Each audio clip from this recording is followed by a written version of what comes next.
Hi people joining, this is Love the Oceans live Q&A sessions. This week we're going to be talking to Jillian Morris, and she is the founder and president of Sharks for Kids, Shark Education on Instagram. So she's going to be talking to us today about shark diving. You might have seen the posts on her Instagram. She's got some really amazing photos with hammerheads, so we're going to be talking about sharks a lot. And feel free to submit questions as we go, and we'll try our best to get through them all as well, and we've been sent quite a lot in advance as well, so we're going to try and get through those too. I'm just going to add Jillian now. Okay. Oh. Okay. Jillian, if you're watching, just join again and I'll accept it. Yeah, so feel free to send questions as we go. There's a little Instagram Live has updated the way that they operate, so there's now a question box that you can submit your questions in, which is nice and convenient, so feel free to send them in there. You might have seen that we are currently running our Sustainable Fisheries project. We're fundraising for that at the moment. We are slowly but surely getting there, but if you could share that, that would be super amazing.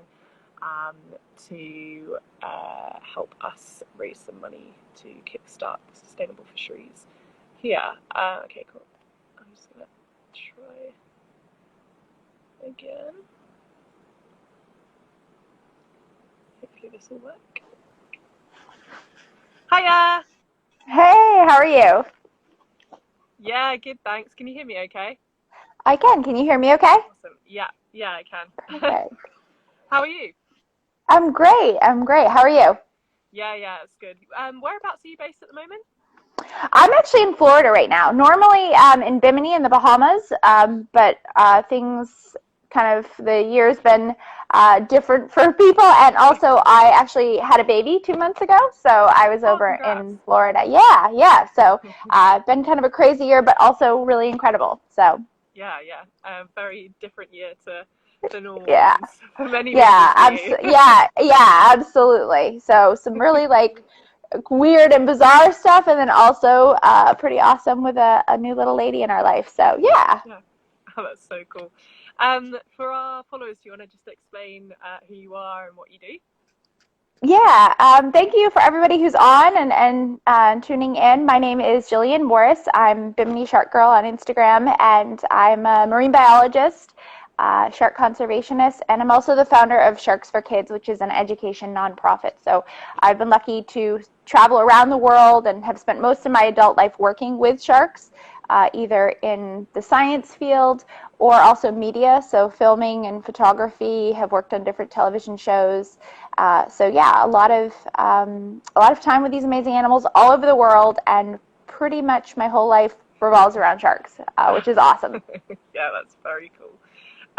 For people tuning in that might not know what Love the Oceans is, so my name's Francesca and I'm the founder of Love the Oceans. We're a marine conservation organisation based in Mozambique, so that's where I'm talking to you from.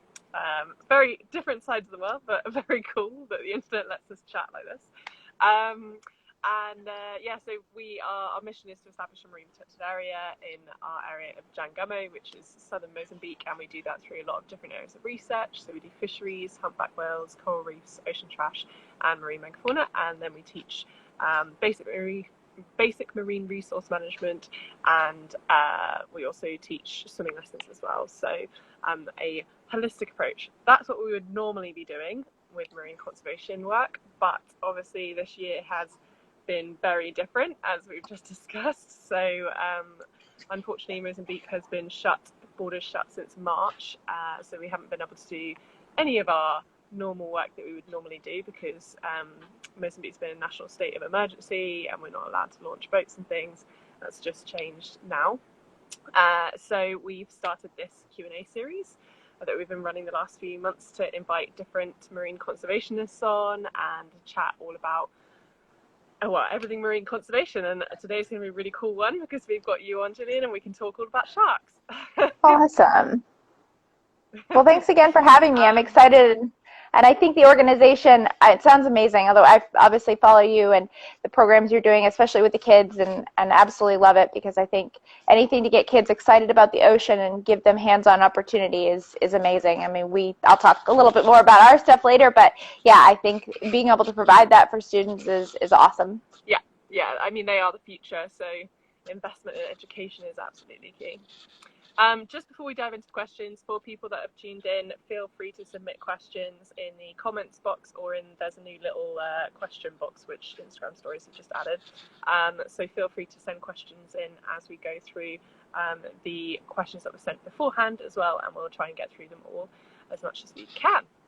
So if you're good with it, should we just jump straight into the questions that we've been sent?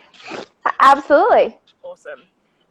So the first one, just easing into it, what's your background? How did you get into what you do? So I grew up in Maine. I was lucky to go to the beach a lot, the ocean, when I was very small, and spent a lot of time there kind of crawling through tide pools, and had parents that loved to be outdoors and would take me to the ocean, and got to snorkel with my first shark when I was 8 in Florida. Wow. And yeah, I was just fascinated. I was fascinated by all marine life, snails, anything I could find at that point. But then there was a nurse shark, and so I will forever love nurse sharks. Even though some people aren't as excited about them, I love them. And yeah, so that really just kind of inspired a love for the ocean from an early age, and told my parents I wanted to be a marine biologist when I was 5. And they probably assumed that it was, oh, great, next week it'll be something else, and it just didn't change. So I kind of followed that, and the more I learned about different marine animals, absolutely that's what I wanted to do. And so I headed off to university to study marine science and behavioral biology, and because I thought that was really interesting, and it was kind of a new field or a new program that was offered, and I thought, understanding why animals do what they do seemed more interesting to me than maybe just general knowledge. So yeah, so I really enjoyed that, and then I set off working on various research projects and all over the world, Australia, Indonesia, a lot of work in the Bahamas, and just tagging sharks, tracking sharks, did quite a bit of work with tiger sharks, and then having a camera on all those trips and taking photos, and realized that when I was sharing that with people, they were like, wow, this is amazing. And it just really hit that sharing your photos and videos with people can inspire them, and maybe they're not seeing the ocean the same way you have, and so maybe it'll inspire them to get out. And I was diving now, I learned to dive, and it had changed my whole experience with the ocean, and now being underwater. So then I started deciding that, okay, well, with the media side of things, I can actually show what the science is doing, why it's happening, and this incredible world. So started kind of veering off that path, and which I think a lot of people, you have this degree and you go, what am I going to do with it now? Where can I get a job? How am I going to figure this out? And so I was open to anything. So I worked as a naturalist. I worked, doing research projects as a research assistant and field assistant in places, and then started doing more photo and video work. Taught scuba for a little bit. Just what could I do to keep myself in the field, working in the ocean, and then decided to kind of combine all of that. I was doing some programming for kids, like curriculum and things for different organizations, and thought, I get asked to speak, and at that point I was getting asked to speak, friends or teachers, and can you come in and talk to the kids about sharks? Do you swim with sharks? That's awesome. And so I was looking for kind of curriculum or activities for students to do along with the talk, and I didn't really find anything. And that was probably about, 12, 14 years ago. And so I thought, well, maybe I could create stuff. I have all these photos and videos. I have lots of friends who are in the photo video world as well as science, so maybe we can put something together. And sort of sat on that for a while, and then finally decided to stop talking about doing it and actually doing it. And so in 2012, and my husband was like, are you going to do this, or what? Are you going to keep talking about it? And I thought, okay, yeah, you're right. Let's do this. So that was really how Sharks for Kids was born. And so that's now become my full-time. I run the nonprofit. I also still do a lot of freelance photo and video work for books and TV programs, and kind of consulting work. But yeah, so it was sort of combining a lot of different experiences and the background of science and media to come to a place where I could do both and really share it with kids and get them excited and passionate about the oceans like I grew up with. Yeah, yeah. So how long have you been in Bimini? Did you do, like, you were saying that you worked in a few different places beforehand, and then did you find like Bimini and then kind of like settle down, and why did you decide that that was the place? So if you want to work with sharks, you've probably heard of the Bimini Shark Lab, or you've been there. So like most people, I ended up in Bimini doing projects with the lab and had done a couple of off-site projects in 2004 and 2005 and fell in love with the work, the island, and just saw, oh, this is incredible. And so then started traveling a bit more, but kept bouncing back to the Bahamas and ending up back in Bimini and a couple other islands. And so then started working and met my husband at the time, and he was in Bimini. He was at the Shark Lab. And so then we decided to take a job on a boat for a while, and we just kept ending up back there. And it's finally, we just went, we want to live here. So we bought a house there. We've been there 8 years now, full time, and then we're kind of in and out before that for a few years. And yeah, it's just, the Bahamas is the shark diving capital of the world. People travel from all over. We have clear water, lots of different species, and you're pretty lucky because now I have sharks in my backyard. So if you want to study sharks, photograph, film them, it's really a special place. The Bahamas is a shark sanctuary as well, so they're protected, and so it's really incredible. So we just decided we needed to figure out a way to be able to be there. Yeah. I mean, like, your photos are amazing. The viz and all the sharks, and especially the hammerheads. Like, I've got such a soft spot for hammerheads, and they're so beautiful. Like, I've traveled a little bit in the Caribbean, but I've never been to Bimini. I actually almost went at one point, but since I started Love the Oceans, it's always been Moz, always here.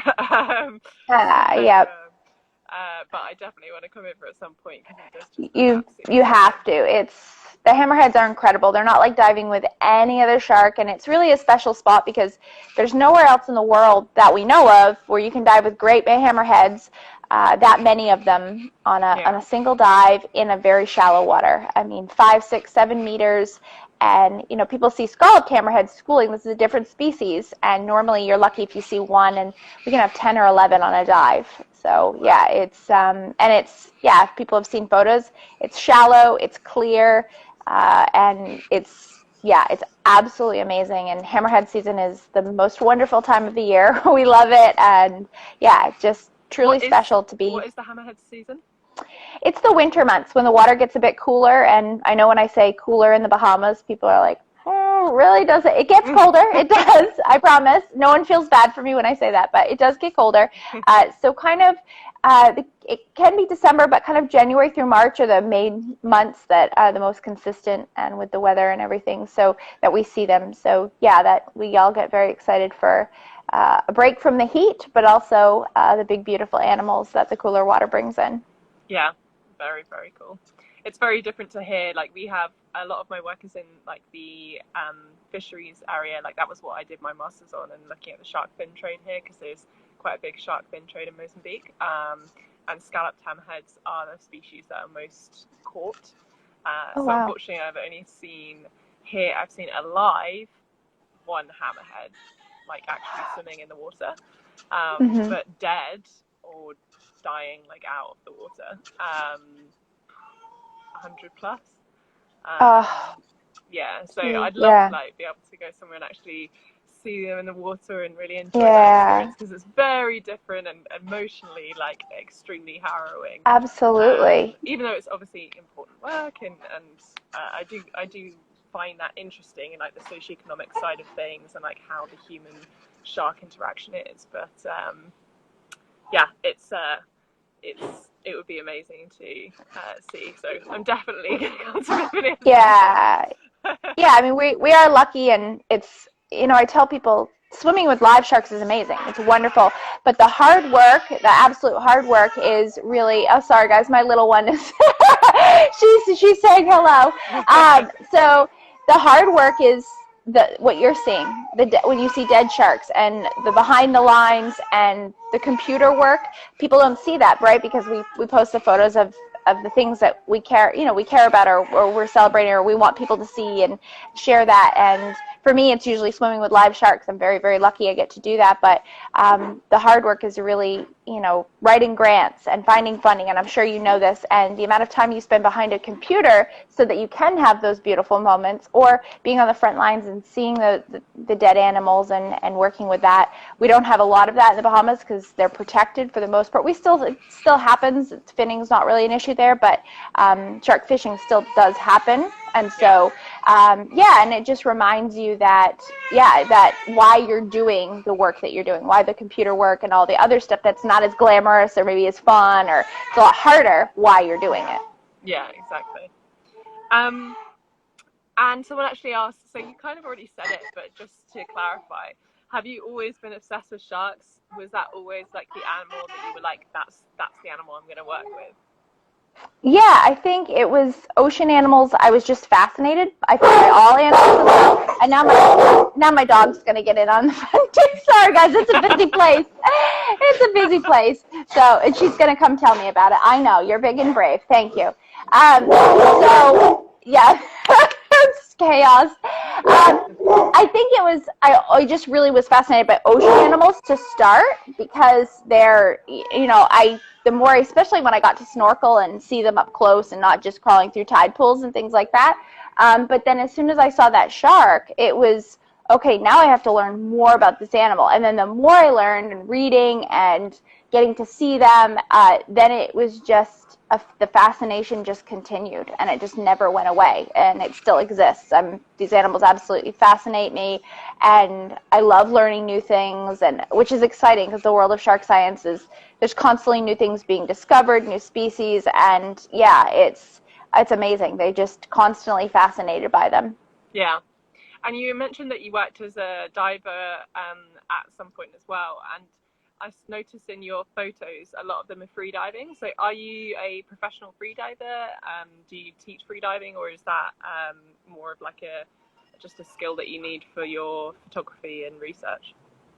I think I don't teach it. I've never taught it, never been, it's just something that where we live, there's a lot of shallow spots, and sometimes we have wild dolphins there as well, Atlantic spotted and bottlenose, and freediving with them, they don't really like scuba, so for photography and video with them, we do a lot of freediving, and so, yeah, it's just the shallow areas and enjoying that, and there's something really incredible about a single breath and going down and hanging out with animals, because you really kind of connect. You feel like you're more on their terms and in their world without the equipment, which scuba is amazing. It allows us to be underwater for much longer and be in that world. But yeah, taking a single breath, diving down, sitting there and sharing that space with them it's so beautiful. And so I absolutely love freediving. We do a lot of it, probably as much freediving as scuba.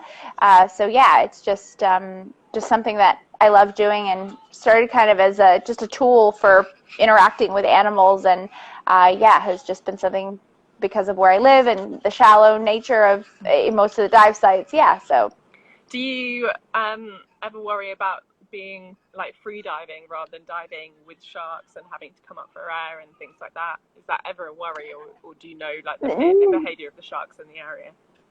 Yeah, I think it's something, we dive with a lot of the very same sharks, not just the same species, but the same individuals. We get to know them, particularly with the hammerheads and their personalities. And yeah, you're reading the situation, you're watching their behaviors, and you're respectful of it. You're not chasing them, you're not trying to grab them or ride them. And so that's allowing you to share that space. So I think as long as you're watching and being respectful, no matter what you're doing, whether it's diving or free diving, is never losing respect for these animals. They're wild. They are large marine predators, and we are so lucky that we're able to be in that space with them. And so I think it's really, really important to never lose that respect. And also when you're diving, is dive with people that know what they're doing, with operators, but operators that are safe for everyone involved, including the animals, and also just, they're respecting the situation as well. I think that's really, really important. Yeah. And I get asked that a lot, and I don't run tours, I don't take people, but we can recommend people that do, and it's really important to go with people that are local and knowledgeable. You're going to have a much better experience as well. Yeah, there's so many cowboys out there. It's so important to know your Absolutely. operator. Yep, definitely. And someone actually asked, which we're just talking about now with like fear and stuff. Have you ever been scared of swimming? Obviously not now, but have you ever been scared of swimming with a shark at any point? Or maybe like the first time you saw one when you were a kid, did you have that like fear, or was it just fascination straight off the bat? The nurse shark, I don't think I knew enough. Luckily, I hadn't really been exposed to a lot of fear regarding sharks, so that didn't go into my mind. When I learned to dive, one of the first dives I did after certification was with sharks and with nurse sharks, and so here I've got all this equipment on, and it's a new space because I learned to dive in Maine. It was pretty cold, a lot of equipment, a lot of weights, and then now I was off the coast of Florida, and we had a bunch of nurse sharks. And so, of course, I was nervous because I didn't know what it was going to be like. And then I had all this equipment, and it was dive number like 4 or something. I mean, it was past certification. So it was all a lot of new things. And so we got in, and yeah, realizing quickly that they were more interested in the fish scraps that were in than us at all. And then it was, wow, I'm swimming with sharks. They're beautiful. And then you just get lost in the moment. And that's really what it's been, is just mesmerized to watch them and to see them and to be in that moment with them. And that's really, so yeah, I was definitely nervous. Just there was a lot going on, but never really a fear. Yeah. From experience, I feel like most people that do have a fear, once they actually face that fear and they're in the water with the sharks, especially sharks, they realize that basically all of the bad PR that sharks have got is complete bullshit, and we've just been like for brainwashed with like the likes of Jaws and all, and like we're still making those shark horror movies now. Like you've got like 4 to 7 meters down and the shallows and stuff, and it's crazy that we're still so irresponsible as a human race that we're still creating fear-mongering around a species that we are the predator to. Like we kill over 100 million a year. Like it's nuts that we still have that rhetoric now. It's just crazy. Yeah, it's around us. It's embedded in, society, and we learn it and we see it, even though it's much better.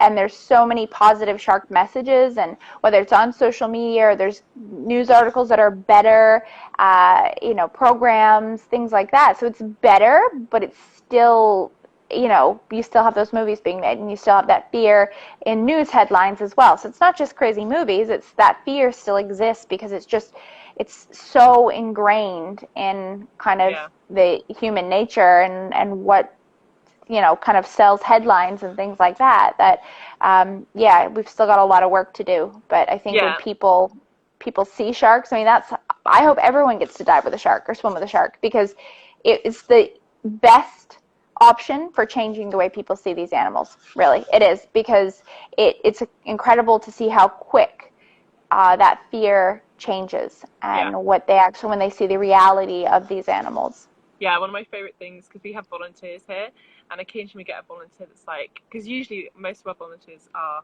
super into marine stuff, and they get here and they're like, when can I see sharks, kind of thing, which is obviously always lovely to have. Occasionally you'll get someone that's like, how many sharks do you have here? Like, how likely am I? And they're asking not because they really want to see it, but because they're really nervous about seeing it. And being able to switch that in the period that they're with us to understanding the species as a whole, and like understanding that you're not, like, you don't get in the water with a shark and you're not mauled to death. Like that's just movies. So being able to change people's opinions, I feel like being able to interact with sharks is such an important part of that. And that's partly why we do like this swimming project that we do, because being able to interact with the marine environment, or whatever you're talking about, really, like, people are passionate about what they can interact with and learn about. And so if you give people the opportunity to interact with the marine environment safely, in a safe environment, then they're generally going to start caring more about that than if they just didn't. And if they didn't, like interact with it at all, which I guess is coming back to what we were talking about earlier with education and Yep. that all being so important. Sorry, I've just had a power cut. Give me 2 seconds.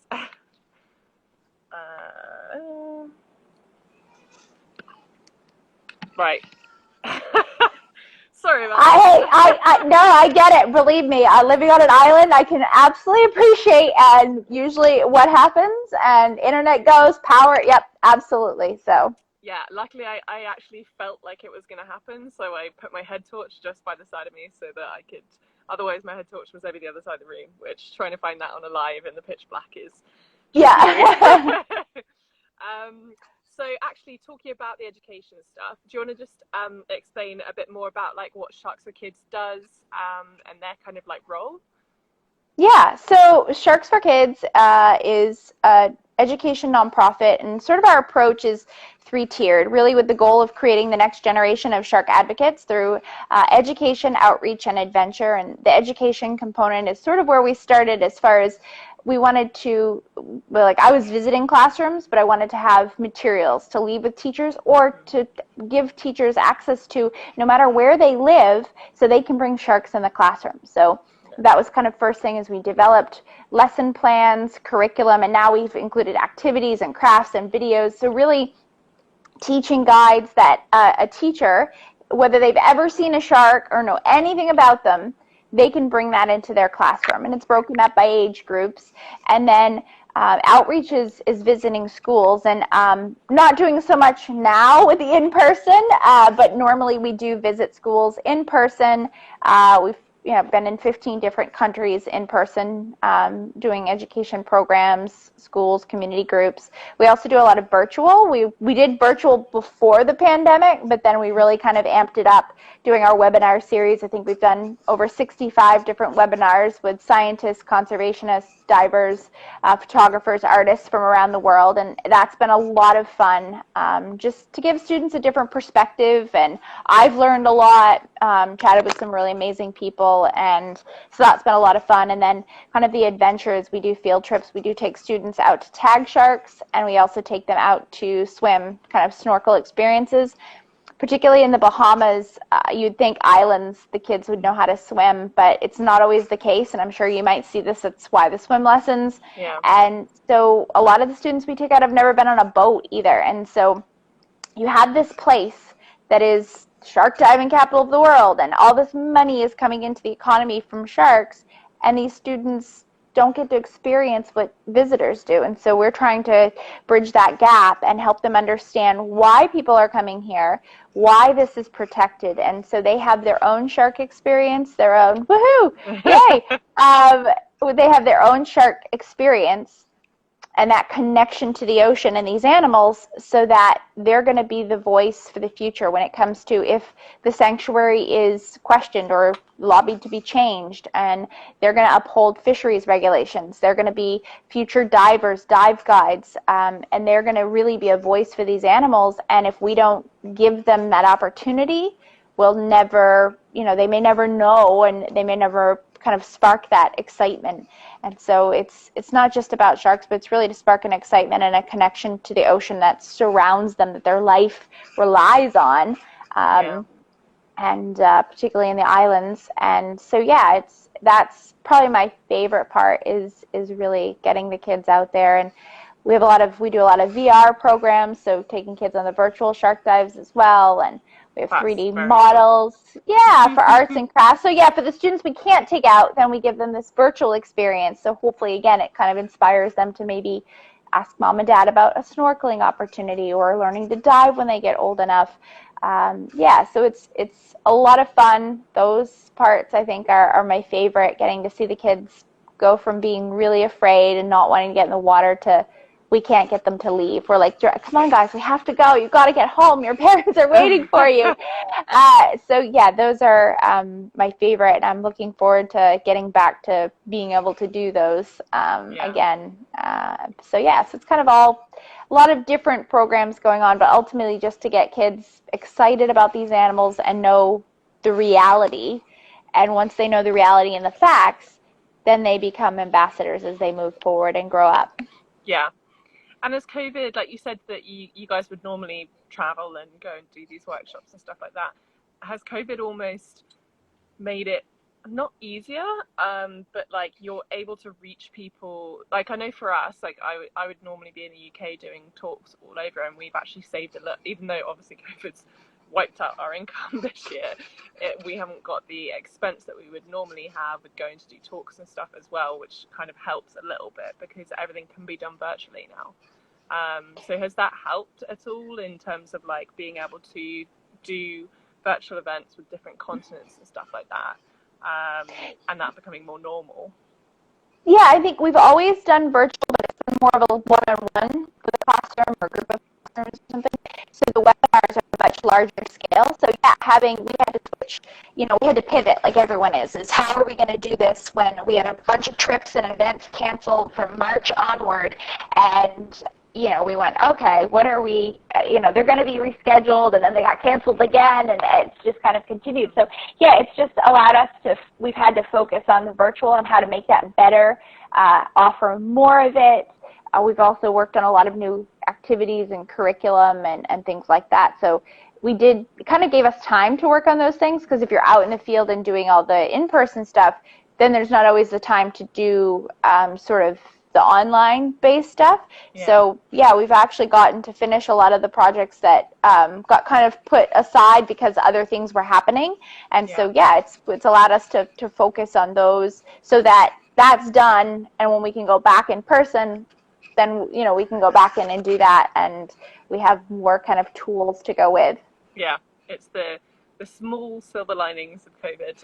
Yeah, there's definitely some positives. Obviously, yeah, for nonprofits, I think around the world, donations dropped considerably because, yeah, it's not the focus when people are losing their jobs and trying to figure out their own lives and stuff. And so, yeah, we've definitely had to kind of change up a little of our approach with things, but I really love the webinar series. I'm super proud of it. I'm really excited. The feedback's been phenomenal. I'm excited about the new online resources that are all free for teachers or parents who are teaching at home all over the world now. Hopefully it's a great resource for them as well. So yeah, I think it was kind of definitely an exciting element that we sort of we'd done a bit of, but really kind of took it to a new level this year. Yeah, same with us. It's given us a little bit of time to focus on other things rather than being like out in the field all the time, which is my favorite part of the job, unfortunately. But it does at least give you a little bit of time to do other things.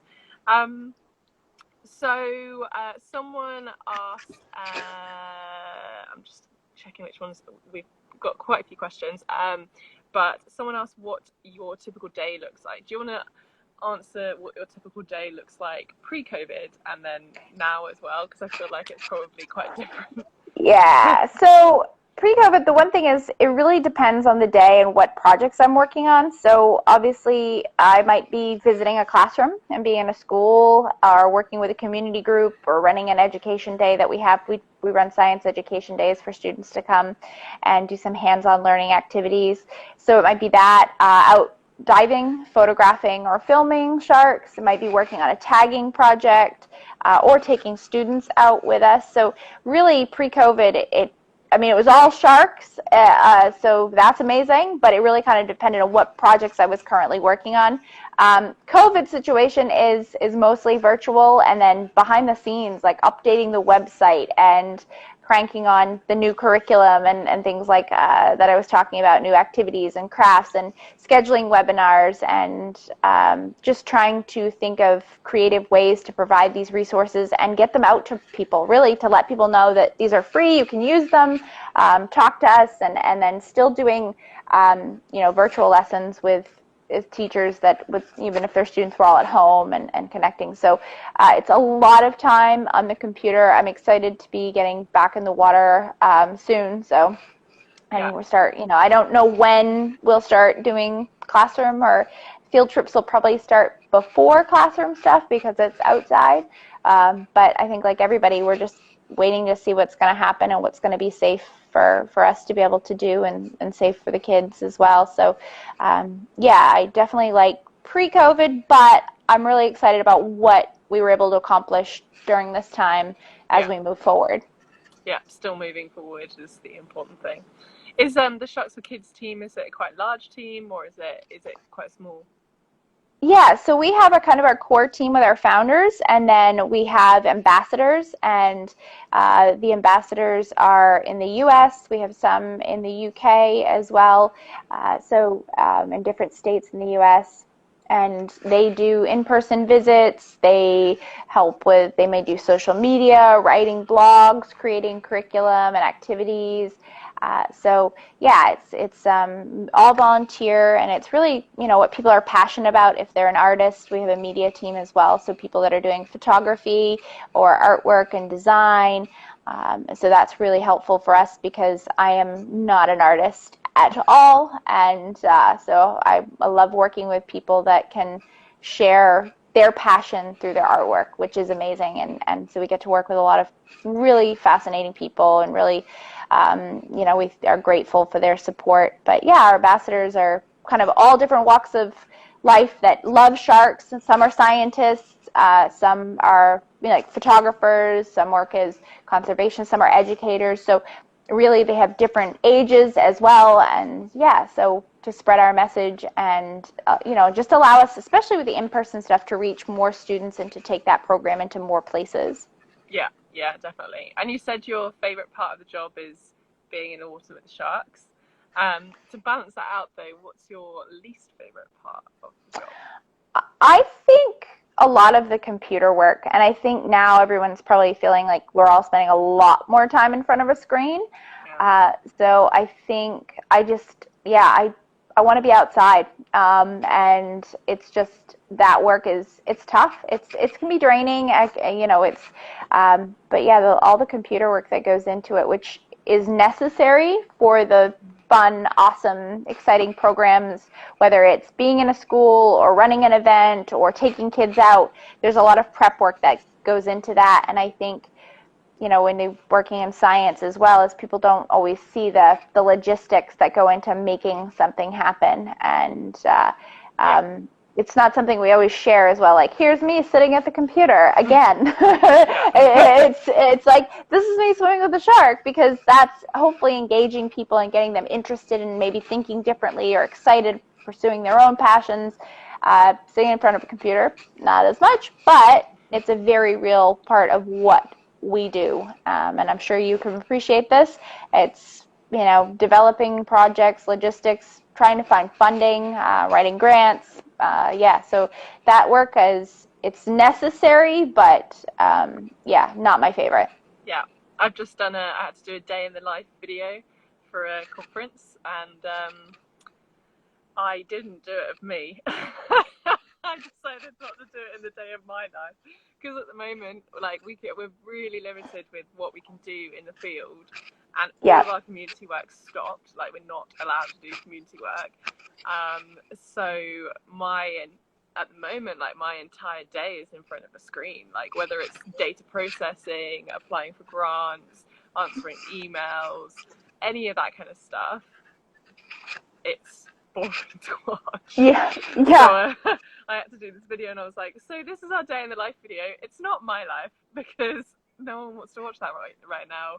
So it's a day in the life of one of our staff members pre-COVID, because otherwise I can't go out and film stuff either. So when we were asked to do the day in the life video, I was like, well, it's gonna have to all be pre-COVID, because I can't go out and film swimming lessons right now. We can't do swimming lessons. It's all up in the air, I guess. But I think that's also a common misconception with marine biologists and marine biology job roles. I think so many people, when I talk to especially our volunteers and stuff, obviously they come here to get field experience. They're always like, I'm going to work in the field, I'm going to do what you do. And I'm like, okay, I love my job. Like, do not get me wrong, I absolutely love my job. But there is a lot of admin, and I think when people think of marine biology, they think of swimming with sharks, doing studies out in the field, and they kind of forget about the computer bit. And all the everything that made that possible to do the fun stuff. It is. I think for a lot of people, it's a bit shocking to see how much is not in the water for, you know, you want to be in the water. That's where you want to spend your time, on and in the water. But there's so much time that it takes to get to that place and get to that point. And, you know, from having the equipment, the time, and the money to be able to do it. I mean, there's so much that goes into that. And so I think that's why, you know, volunteers getting to go out to those and have that experience helps them understand all aspects of what fieldwork is about and how it goes together. Yeah, definitely. I think hopefully one day the world will completely switch and there'll be loads of money thrown at conservation, and we won't spend so much time behind a laptop applying for grants. It would be incredible. One day. And someone asked what the biggest obstacle that you've had in your career so far has been. I think, you know, this has been a topic recently, and it hasn't been a huge obstacle, but it's definitely one that I like to talk about, and that's being a woman in a field that's predominantly male, having worked in the dive industry, media, and science, and then even running my own company, because a nonprofit is, you know, it's a company, even though it's kind of a different sort of approach with things. I read a stat the other day that was like less than 20% of entrepreneurs are female, so we're definitely in the minority. Yeah, so I think being told to choose a different career or being overlooked because I'm a woman, having, you know, if you don't think I'm qualified for the job, that's fine, but don't say it because I'm a woman. That was particularly kind of in some of the media side of things, and just feeling a bit discouraged and seeing that and knowing that maybe some of the doors that I wanted opened didn't open as easily simply because I was a woman, not for anything else. And so that's maybe not the hardest, because I really didn't listen when people said, maybe you should pick something else. Maybe, that's nice, but what do you really want to do? Or when are you going to get a real job? I was like, I'm pretty sure this is awesome. I love my job. I'm not sure what classifies as a real job. Like, what does that mean? I think those are the most frustrating, but also I'm really glad that I didn't listen, and I love sharing that with other people. I'm sad that I have that story to tell. I'm sad that so many of my colleagues that are female have that story to tell, pretty much every one of them. But I want to tell it because I want the young women and young girls out there who face that as well, because you absolutely will, is to know, they're going to say it, but you don't have to listen, so don't. Follow your passion, figure out how to make it work, and so I think that's been maybe not the biggest, but definitely throughout all aspects of my career, it's been there, and so having to overcome that.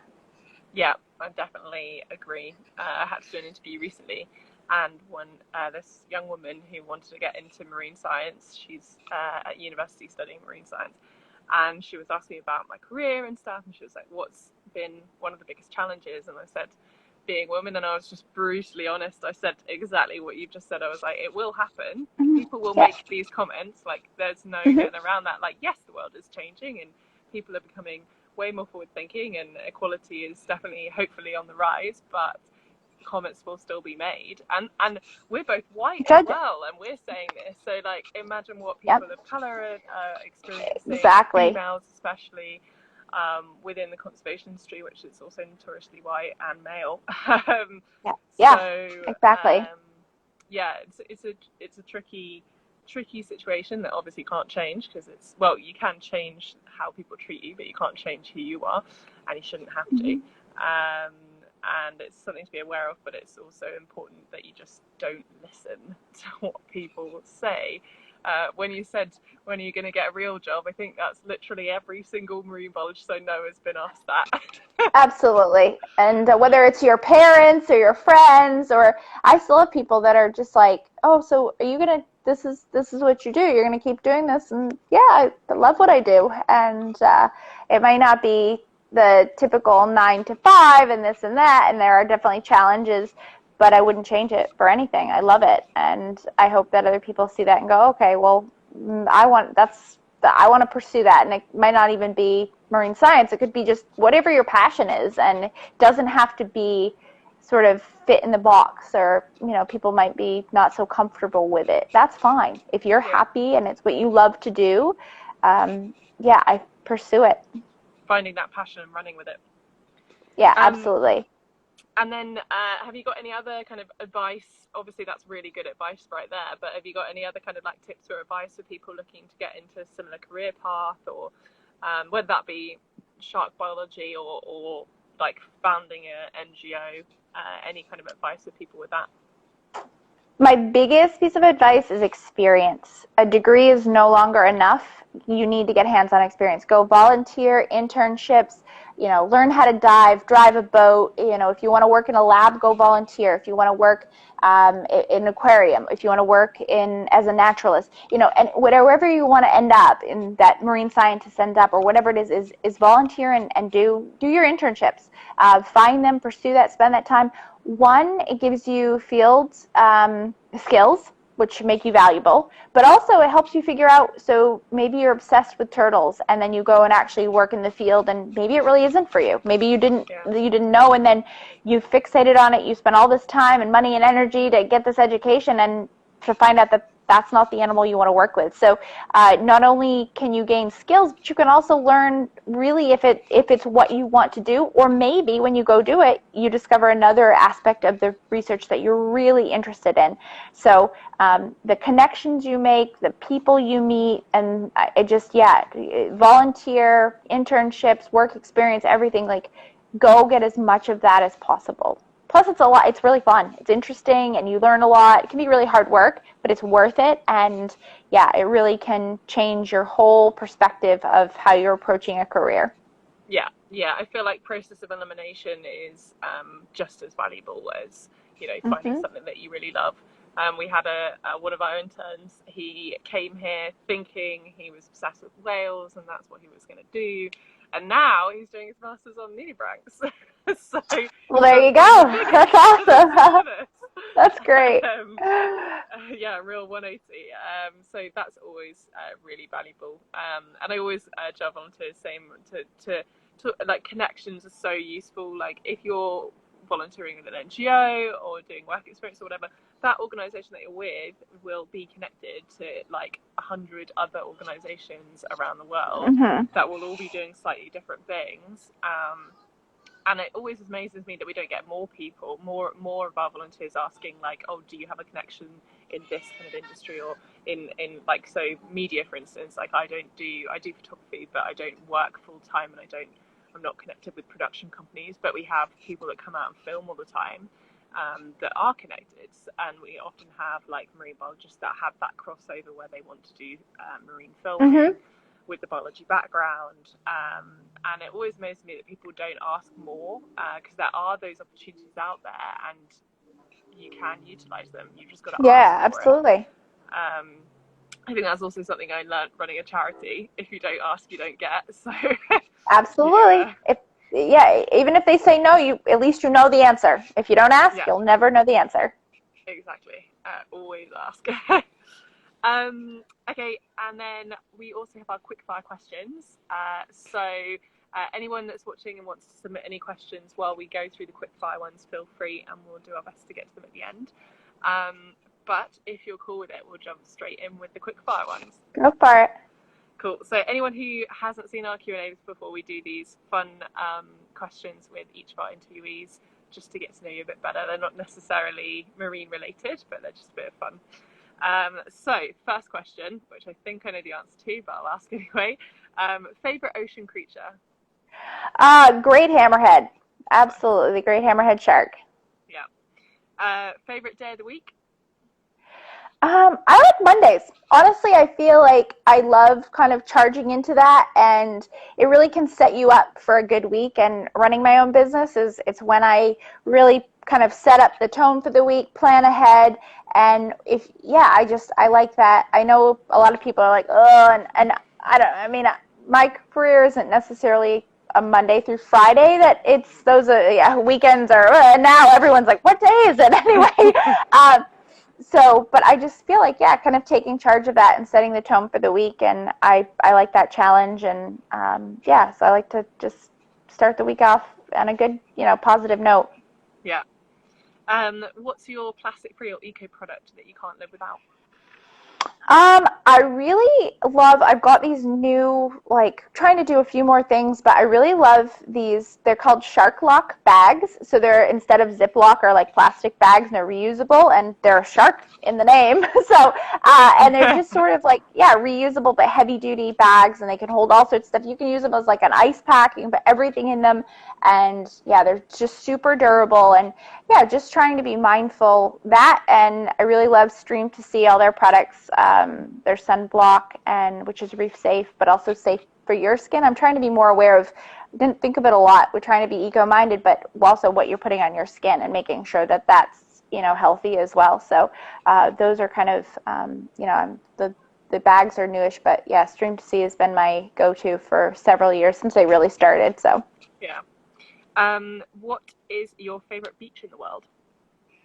I really love the beach in my backyard in Bimini. It's beautiful, and I'm there every day. The dog goes, we swim. It's just, yeah, and I'm really excited to take. It's Tiki Beach, Shell Beach. It depends on who you ask. It's just the beach, but it's got several names. But we usually call it Shell Beach, and I'm really excited to take my daughter over there in a couple of weeks. So yeah. Yeah. What was the last song that you listened to? Some Bob Marley earlier today. So yeah, good island vibes. Yeah, very good island vibes. And dolphins or sharks? Absolutely sharks. Absolutely. It's not even not even a comparison. Yeah. No offense, dolphins. Dolphins are still cool, but you don't compare to sharks. Yeah. Favorite holiday? I like Thanksgiving. I think it's you know, obviously it's a U.S. holiday, but my family, I have a lot of fond memories, and yeah, I'm like a family time getting together, and we always do this sort of Thanksgiving or even Christmas now on the island. It's sort of not your family, but we all come together. It's your friend's family, and when people can't go home and be with their immediate family, and we become each other's family, and so it's a lot of fun to get together for those, and sort of have that time together, and everybody brings a different dish, and yeah, it's a really fun way to celebrate it. Yeah. Would you rather be able to speak every language in the world, or be able to speak to animals? Animals would be so cool, and I think we would learn it would probably terrify us what we'd learn, but it would be incredible. It would aid conservation efforts quite a bit as well. Yes, absolutely. Definitely. As a superpower, teleportation or breathing underwater? Breathing underwater. Not a hard one. No, not at all. What book would you take with you on a desert island?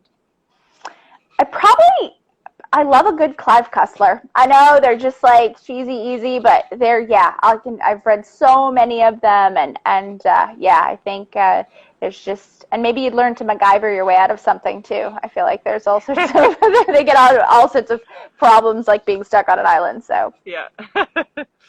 And what's the first thing that you're going to do when things get back to normal?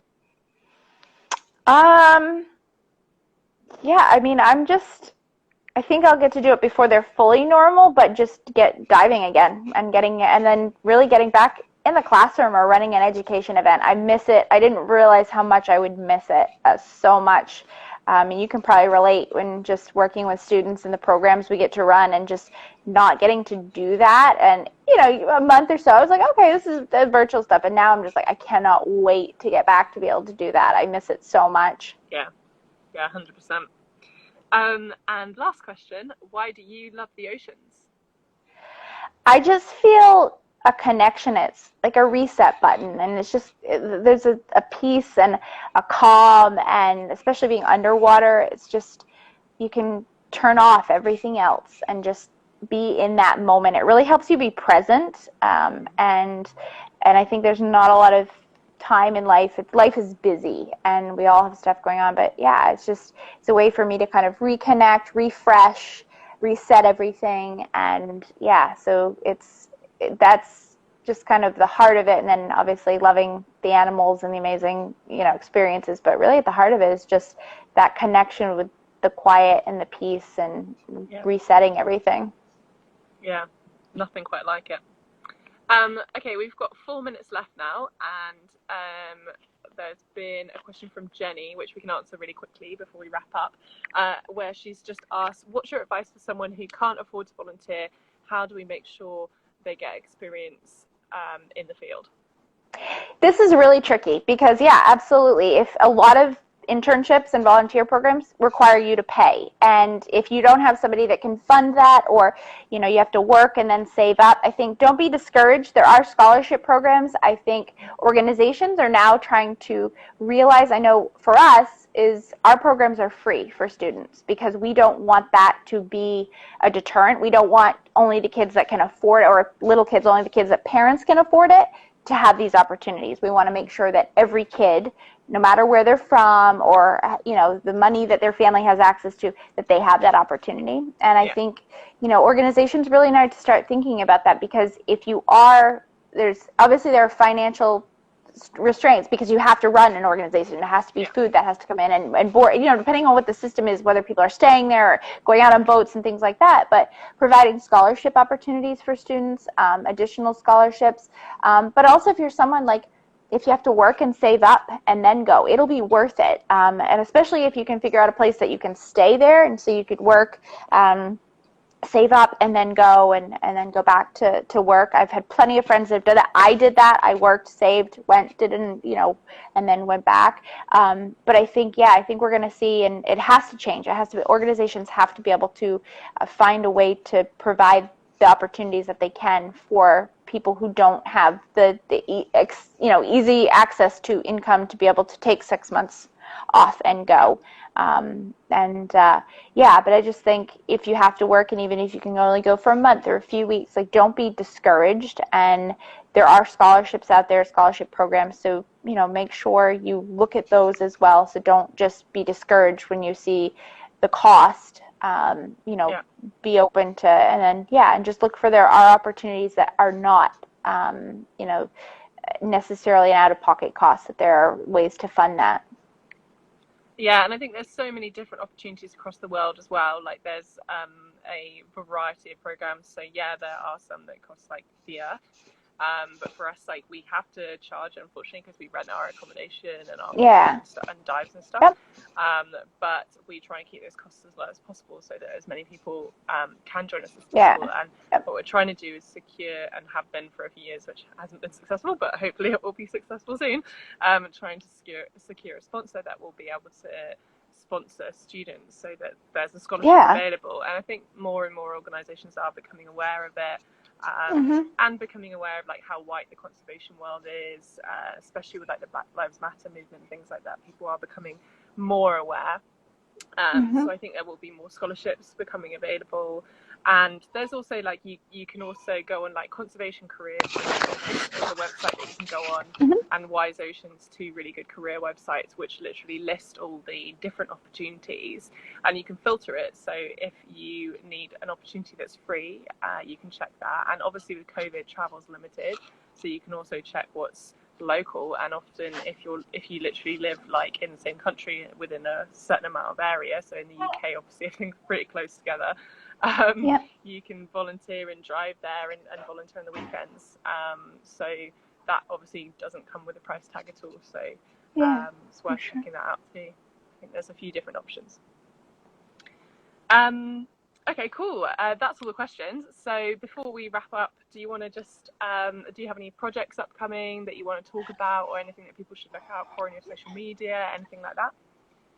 Really just, if you're a parent, or, kids or students, like, definitely check out the Sharks for Kids website. A lot of free materials. We're continuing our webinars. Our October webinars are all women in marine science. We have a panel and some really great speakers from, exactly. Not all sharks. I'm really excited about that, and it's all females hosting as well. So, that's going to be awesome. And also our new book, Shark Superpowers. If you haven't seen that, super exciting. A lot of different species, getting kids excited about some of the species they may not know and the amazing adaptations they have. So that's kind of what we're focusing on now. The webinars, we're going to continue with that, and then hopefully get back out in the field and in the classroom soon. Fingers crossed. Okay, so for anyone that's been watching this, if you missed some of this, there was some really great chat in here and advice and things like that. So if you missed any of that, this will be available on our IGTV immediately after this, which you can check out. It'll also then get uploaded to our YouTube. So if you want to watch it on YouTube, you can watch it there as well, and it will stay there indefinitely. So do feel free to check that out and share that. If you click, I think it's your top left corner, could be right hand side, you should be able to see both Bimini Shark Girl and Love the Oceans profiles, and be able to follow both Jillian and Love the Oceans. So you can do that too, and stuff like that is always helpful, showing support, and it will also mean that your newsfeed is flooded with lovely shark images from Jillian. Do follow both accounts. But thank you very much for joining me. Sorry about the power cut in the middle. But, no problem. That is living in a rural Africa. So. Absolutely. Well, thank you so much for having me, and thank you to everybody that watched and submitted questions. And yeah, if anyone didn't get questions answered, or you have questions afterwards, then just feel free to PM us, and we can pass any on to Jillian, or PM her, and she can answer them directly. Perfect. Thanks so much. Awesome. Thanks. Have a great day. Thanks, you too. Bye. Thanks. Bye.